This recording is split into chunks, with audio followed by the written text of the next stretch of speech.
See a very important weightage, 11 marks weightage, average marks. ये chapter का weightage 11 marks का average पूछा है लोग. Non profit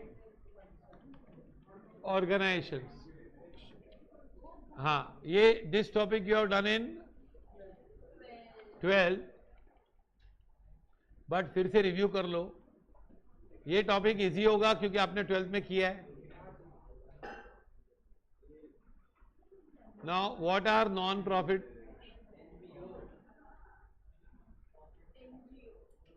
non profit organisation NGOs नहीं होते. अरे नॉन प्रॉफिट हम कुछ भी चालू कर सकते हैं, गवर्नमेंट रिकॉग्नाइज हो कि नहीं हो. सुनो, नॉन प्रॉफिट ऑर्गेनाइजेशंस क्या होते हैं? There are certain organisation which don't work to provide to earn profits. Their object is to provide service to the society, service to the mankind, service to the whole mother earth, service to the universe. Okay? सेवा भाव. अभी generally, not always, क्या generally but not always, they do not engage in buying and selling activities. क्या buying and selling activities में engage ये लोग नहीं करते हैं. कर सकते हैं लोग लेकिन नहीं करते हैं. That is why they are also called as non trading organisations. क्या बोलते हैं इसको? तो इसका दूसरा नाम है नॉन ट्रेडिंग भी बोलते हैं. अभी हमको तो अकाउंट्स देखना है. तुम लोग को नॉर्मली क्या होता है? नॉर्मली एक आदमी क्या रखता है? Purchase book, sale book, purchase return, sales return. तो ये लोग नॉन ट्रेडिंग होंगे या थोड़ा बहुत परचेज करते होंगे, तो they will not maintain purchase return, sales return, purchase book, sale book. क्योंकि परचेज ही नहीं करता हूं तो परचेज बुक नहीं लिखूंगा. तो what they, which books they maintain? They maintain cash book and journal. क्या? और मेंबर्स का रिकॉर्ड, मेंबर्स रजिस्टर, ये रजिस्टर, बहुत सारी चीजें और रखते होंगे. लेकिन अकाउंटिंग बुक कौन से होते हैं? जिसमें पैसे के बारे में लिखा गया हो. Cash book and journal. फिर इन लोग क्या करते हैं? और लेजर भी रखते हैं. क्या? हाँ, एंड लेजर. पर मेन बैक बुक कौन सी है? Cash book. At the end of the year they prepare summary of cash book. नहीं, ये आपको नहीं पता होगा क्योंकि मिसिंग लिंक है. Called as receipts and. ये क्या फर्क है कैश बुक और इसमें? ये कैश बुक जैसे ही तो होता है. नहीं, क्या होता है? सुनो, नहीं, डिस्काउंट कॉलम. सुन, क्या होता है? जैसे तुम लोग है ना, सुनो बताता हूं. तुम लोग सैलरी पे करोगे तो हर महीने सैलरी पे करोगे. हाँ, तो हर महीने तो 12 बार एंट्री आएगी सैलरी की. बाय सैलरी, हर 1 तारीख को by salary, by salary. Receipt and payment में ये 12 का टोटल करके एक ही बार डालेंगे. तो ये receipt and payment account is what? Summary of cash book. आप कैश बुक में 12 बार लिखोगे ना, हर टाइम आप चेक दोगे, आप लिखोगे by salary.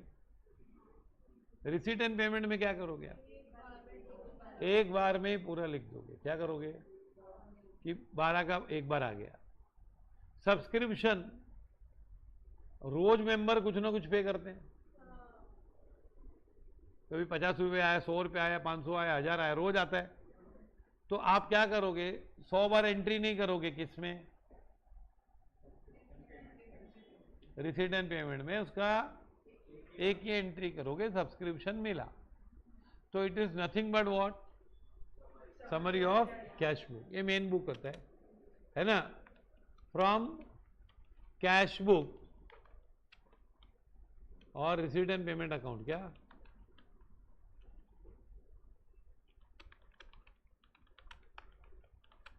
we have to prepare what, क्या है, income and expenditure account which is similar to what, and second balance sheet at the end of the year. लेकिन ओपनिंग बैलेंस शीट हमेशा बनाने का, 12th जैसा नहीं कि कैपिटल फंड दिया है तो बनाओ, दिया है तो मत बनाओ, नहीं दिया है तो बनाओ, ऐसा नहीं, हमेशा बनाने का ही, क्योंकि फिर उसमें क्या होता है कुछ चीज़ों के एक ही इफेक्ट्स आते हैं। अच्छा, बैलेंस शीट बनाने का हम लोग बना लेंगे, अच्छी बात है। अभी तुम लोग है ना, तुम लोग रिसीट साइड पे क्या ढूंढते हो बताओ, डेबिट ढूंढते हो कि क्रेडिट्स ढूंढते हो?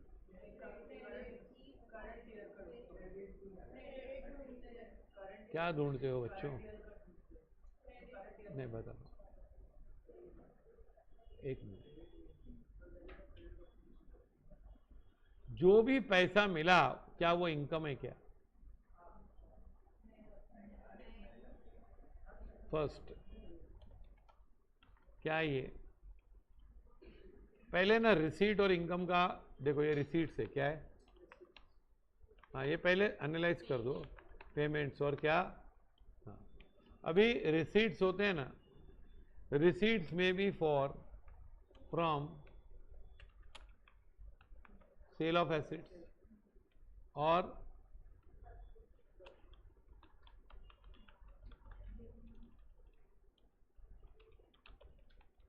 लाइबिलिटीज इंकर्ड, जैसे loan taken from bank,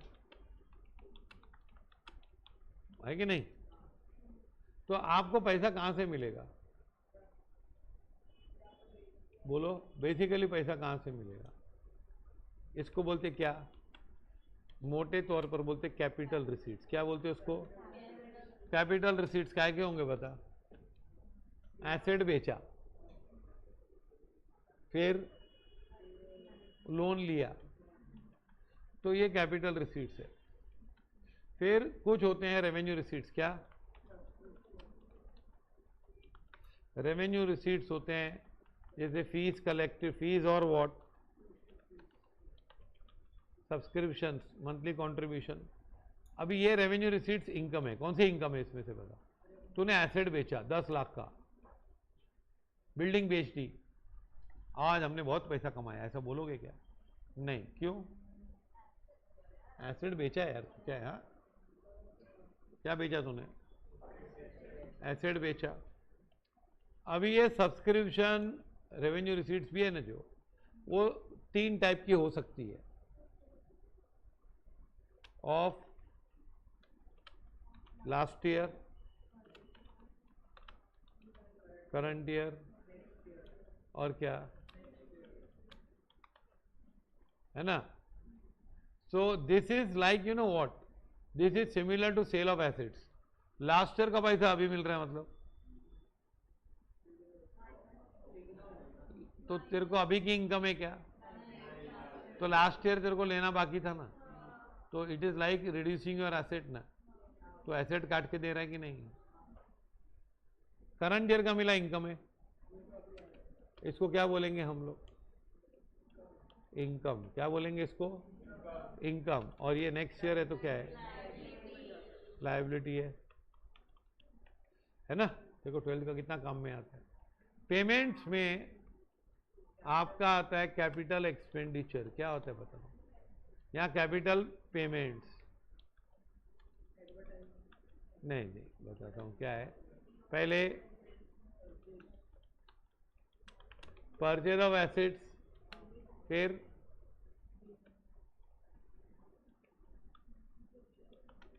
repayment of what और बाय व्हाट, रेवेन्यू एक्सपेंसेस। उसमें भी कभी के ये लास्ट ईयर का अभी दे रहा है, तो it is like what? Is it a income? Is it expense? No. ये लायबिलिटी पे ऑफ कर रहे हो। क्या कर रहे हो? ये लायबिलिटी पेड ऑफ है भाई, ये एक्सपेंस है। फिर ये नेक्स्ट ईयर का दिया तो क्या ये प्रीपेड एसेट ना, तो खाली ये इनकम है क्या ये? हाँ, समझा कि नहीं? करंट ईयर का होगा ना तो क्या होगा? Only revenue receipts of current year are what treated as what income, and only what expense कभी का current year are considered as expenditure। समझा ये? अभी आपको बनाना क्या इसमें? Income and expenditure. तो first of all that is received is not income. What? जो भी चीज पैसा आ गया वो इनकम नहीं होती। पहली बात समझा कि नहीं? ऐसा जेब में पैसा है तो क्या इनकम होगी क्या? बैंक से लोन लिया, अरे आज मैं बहुत 70 लाख कमाया, मैं लोन लिया बैंक के 70 लाख, आज बहुत खुश हूं मैं, चलो पार्टी करते, फॉरेन जाके आते, लोन खत्म नहीं हो रहा है, कैसे खत्म होगा 70 लाख, टेंशन है मुझे बहुत। तो पहले आप समझे ये। अभी इसमें ना कुछ इंपॉर्टेंट क्या है, सी इंपॉर्टेंट रिसीट्स होती है।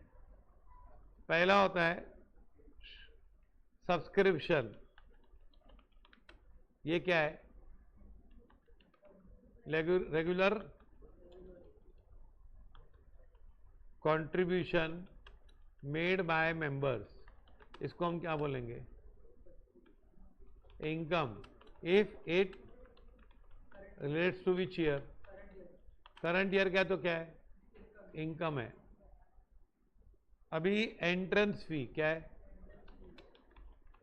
एंट्रेंस फी का क्या करें बताओ? एंट्रेंस फी है ना, entrance fee it may be treated as revenue receipts और कैपिटल रिसीट्स, दोनों ऑप्शन है हमारे पास। क्या ये लॉजिक क्या है इसका कि एक कैपिटल रिसीट की एंट्रेंस फी, एक बार एंट्री फी देगा तो वो हर टाइम देगा क्या? तो एक ही बार मिलने वाला है और ये मेंबर को हमको हमेशा झेलना है। इसको मेंबरशिप परमानेंटली दे दी तो उसको क्या मानो? कैपिटल रिसीट, है ना? तो कैपिटल रेवेन्यू रिसीट होगा तो कहां लोगे? If it is revenue receipt तो क्या लिखोगे? अगर रेवेन्यू ट्रीट किया तो क्रेडिट टू विच अकाउंट? पहले ये समझो कहां क्रेडिट करोगे। If treated as capital receipt तो क्या करोगे? Add to capital fund on which side? इसको इनकम मत मानो, क्या है यहां? अच्छा, if so treat as per instructions given, क्या है? If no instructions are given then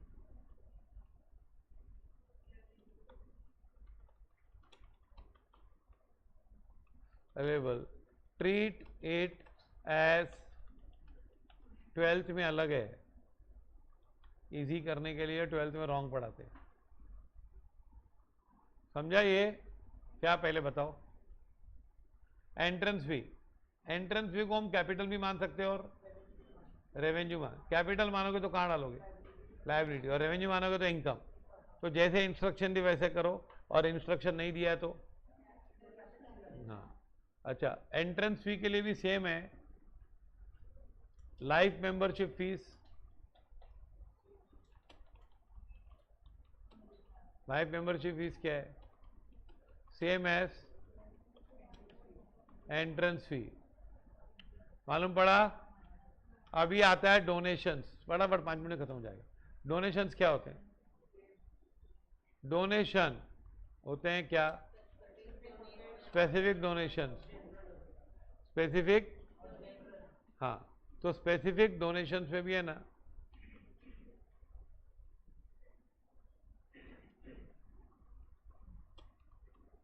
specific donations for purchase और कंस्ट्रक्शन ऑफ एसेट, तो कहां बताओगे? Treat as what? Capital receipt. हाँ, बैलेंस शीट विथ साइड?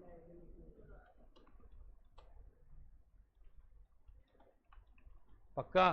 तुम लोग ने कोई एनपीओ देखी है? एनजीओ? कभी एनजीओ की बैलेंस शीट देखी है? कौन सी?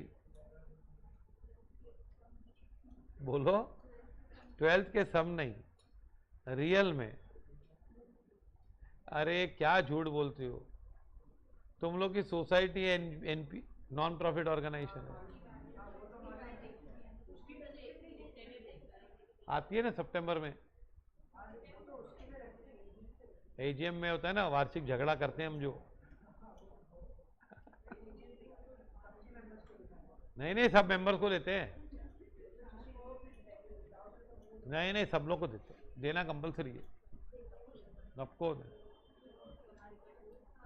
हाँ, नो यार, एक मिनट, ये क्या लिखा है भाई? Specific donation purchase of assets, okay. तो कहां पे बताओगे बैलेंस शीट में? ये आपने नहीं किया। स्पेसिफिक डोनेशंस फॉर एक्टिविटीज, जैसे donation given for annual day और टूर्नामेंट, टूर्नामेंट करने के लिए डोनेशन दिया, तो सी amount receipt is taken on which side? Liability side. फिर amount spent is deducted from liability side. जैसे देखो, मैंने आपको 25,000 दिया डोनेशन टूर्नामेंट करने के लिए, क्या? सपोज मैंने बोला कि यहां पे तुम लोग एक हॉर्स रेस करो, क्या करो? हॉर्स रेस बच्चों ने देखी नहीं है इधर के मीरावट के, तो तुम लोगों को मैंने 1 लाख रुपया दिया, हॉर्स रेस करो, और तुम लोग ने 10,000 का मैदान बुक किया, भाड़े पे लेके आए हॉर्स रेस 15-20, भाड़े पे पब्लिक भी लेके आए, 200 रुपया दूंगा देखने को, आजा। अब तुम लोग ने हॉर्स रेस का जो पैसा मिला था 1 लाख को लायबिलिटी साइड लिया, और तुम लोग ने 40,000 खर्चा किया, तो तुम लोग 40,000 किसमें से माइनस करोगे? किसमें से? 1 लाख में से। अब तुम लोगों को कॉलेज होता है ना, जो एडेड कॉलेज, एडेड कॉलेजेस होते हैं ना, एडेड कॉलेजेस, जिसमें जैसे गोखले है, कुछ कुछ कॉलेज है, एनएल कुछ लिमिट तक है, मित्तल कॉलेज है, सराफ है, ये एडेड कॉलेज है। इन लोगों को ना बुक्स के लिए यूनिवर्सिटी से 3-3 लाख रुपए आता है हर साल। अब बुक्स को पढ़ता ही नहीं है, लाइब्रेरी का बुक्स को लेता ही नहीं है, तो फिर क्या करने का होता है मालूम है? कोई सप्लायर को बोलने का बुक सप्लाई कर 3 लाख का, बिल भेजना, बुक्स मत भेजना, बिल देना, मैं तेरे को चेक दूंगा, और फिर तू मेरे को कैश में 2,60,000 दे देना, 40,000 तेरे पास रखना, 2,60,000 मैं लूंगा, पेपर पे बताएंगे बुक्स आ गए, खत्म। समझा? ऐसा होता है। तो आप डोनेशन में जो खर्चा करोगे ना, क्या करोगे आप? जो भी खर्चा करोगे क्या करोगे आप? पहले जो मिला हो कहां बताओगे? Liability side. ये डोनेशन फॉर क्या है? एक्टिविटीज, क्या है? एक्टिविटीज है डोनेशन का। जैसे आपको बोला कि भाई 10th के बच्चे बहुत परेशान है, तो आप है ना एक रिवीजन लेक्चर्स रखो। एक ने आदमी आपको 5 लाख रुपया दिया, तो आप क्या करोगे? 5 लाख लेके कहाँ बताओगे? Liability side. फिर जितना खर्चा करोगे माइनस करोगे, है ना? ओके। हाँ, if less amount is utilise, so less amount is spent, balance will be shown on which side? liability side. आपको 1 लाख दिया ना मैंने, आपने 80,000 खर्चा किया, तो माइनस कितना करोगे? 80। 20 आप लाइबिलिटी साइड ही बताओगे। आपको फ्यूचर में खर्चा करना है या लौटाना है, क्योंकि मैंने आपको एक्टिविटी के लिए दिया था। If more amount is spent then amount received, तो मैंने आपको 1 लाख रुपया दिया, आपने कहाँ बताया? कहाँ बताया? बोलो, लाइबिलिटी। फिर आपका खर्चा 1.5 लाख रुपया हो गया, तो excess amount will be shown as expenditure। excess amount कहाँ बताओगे? अच्छा, और डोनेशन के अलावा जनरल डोनेशन मतलब जो करना है करो, नो ऑब्लिगेशन इंपोर्ट्स, जो करना है करो जाके, तो कहाँ बताओगे? Credit to which account? समझा ये कि नहीं? अच्छा, फंड्स,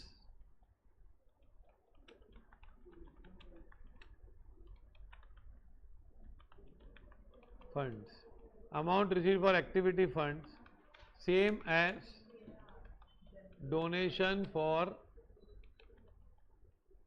पैसा मिलेगा तो कहाँ बताने का? Liability side. समझा ये? अच्छा, ये क्या होता है?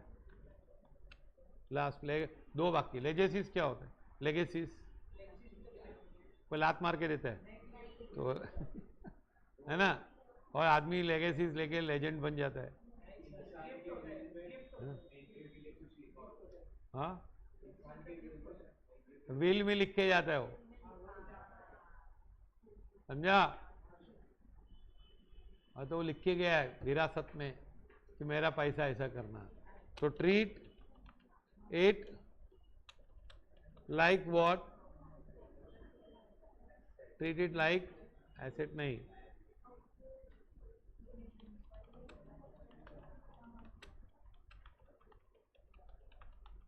और एक होता है एंडोमेंट फंड्स। क्या होता है एंडोमेंट फंड्स? क्या होता है मालूम है? जैसे प्राइज फंड, स्कॉलरशिप फंड। समझो, बता दो, पहले समझो ये सब फंड्स क्या होते हैं। पैसा सब में मिलता है, पर तुम लोग एंजॉय नहीं कर सकते हो। तुम लोग यूनिवर्सिटी को बोलोगे कि मैं ना 1 लाख रुपया देना चाहता हूं to the person who has scored first in the university, मैं प्राइस लगाना चाहता हूं, तो आपसे खाली यूनिवर्सिटी 1 लाख नहीं मांगेगी। यूनिवर्सिटी आपको बोलेगी ये फंड प्राइस बनानी है ना आपके लिए ना, से तुम लोग बोलोगे XYZ प्राइस 1 लाख रुपीस, तो आप बोलोगे ना मेरी तरफ से प्राइस चालू करो, 1 लाख मैं देता हूं, तो यूनिवर्सिटी बोलेगी कम से कम 25 लाख रुपया दे। 25 क्यों? बताता हूं ना, 25 लाख लेगी, और वो एक बार प्राइस नहीं देनी, हर टाइम देनी है, तो 25 लाख का इंटरेस्ट आएगा, उसमें से प्राइस देंगे। 25 लाख जमा कर, हम FD में डालेंगे, और वो FD का जो ब्याज आएगा 1 लाख रुपया, उसमें से हर साल प्राइस देंगे। ऐसा 1 लाख रुपया देंगे, तू आज प्राइस बोला, फिर कल से प्राइस नहीं, तो कौन देगा प्राइस? क्या है, प्राइस ऐसी होती है, कभी कोई एक्स्ट्रा लोकल ट्रेन है, कभी चल गई तो चल गई, प्राइस रेगुलरली करनी पड़ती है, समझा। नोबल प्राइज है ना, तो जरा देखना कि नोबल वालों ने कितना डोनेशन किया है। नोबल प्राइज मालूम है कि नहीं? हाँ हाँ, नोबल प्राइज है ना। एक लड़के को मैंने बोला था तेरे को मिलेगा। अरे वो एक लड़का था टीवाई बीकॉम में, रोज सिगरेट पीता था। एक तो था इतना पतला, मेरे को डांटने को भी डर लगता था उसको, तो इतना पतला था और इधर ही सिगरेट पीता था रोज। तो मैंने उसको 4 बार 10 बार 15 बार बोला, नहीं सुधरा। फिर उसके घर वालों को बोला तो भी नहीं। फिर एक दिन मैंने उसको क्लास में बोला तू मत पी, तू बिंदास पी सिगरेट। तो उसके बाद वो आए नहीं। मैंने उसको एक दिन भाषण दिया कि तू सिगरेट पिया कर, तो मेरे को चाहिए था आवे ही नहीं क्लास में। तो नेक्स्ट डे से उसने आने बंद कर दिया। मैंने बोला देख, फर्स्ट फ्लोर को बहुत बड़ी ऐड मिलेगी, ऐड सिगरेट के। सिगरेट तेरे तो पतला सिगरेट पी रहा है, थोड़े दिन बाद तेरा फोटो लगाएंगे, मत पियो ऐसे हो जाओगे। तो तेरे को बड़ी बड़ी गवर्नमेंट की ऐड मिलेगी। दूसरा, तेरी बुढ़ापा कभी होएगा ही नहीं, तू जवानी ही मर जाएगा। और तीसरा, तेरे को नोबल प्राइज मिलेगा। थोड़ी भी हवा आ जाएगी तो उड़ जाएगा, तो नो बल, तेरा बल ही नहीं रहेगा कुछ। तो उसको मैंने सबके सामने बोला, तीसरे दिन से नेक्स्ट डे से आना बंद कर दिया उसने। पर डानो फीस पूरा भर के गया था, टेंशन नहीं था।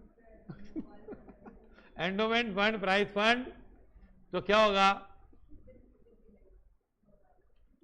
सच funds are treated as what? Capital receipts. Interest earned from these funds is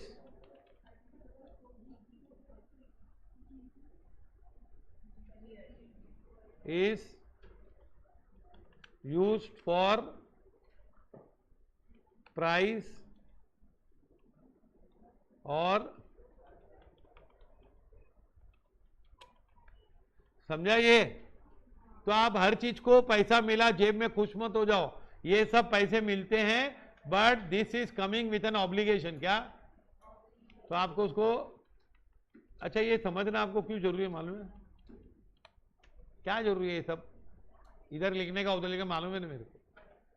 income tax में अगर मास्टर बनना है ना आपको, एकदम पैसा कमाना है, लाखों रुपया करोड़ों रुपया fees, then you should know the concept of capital and revenue.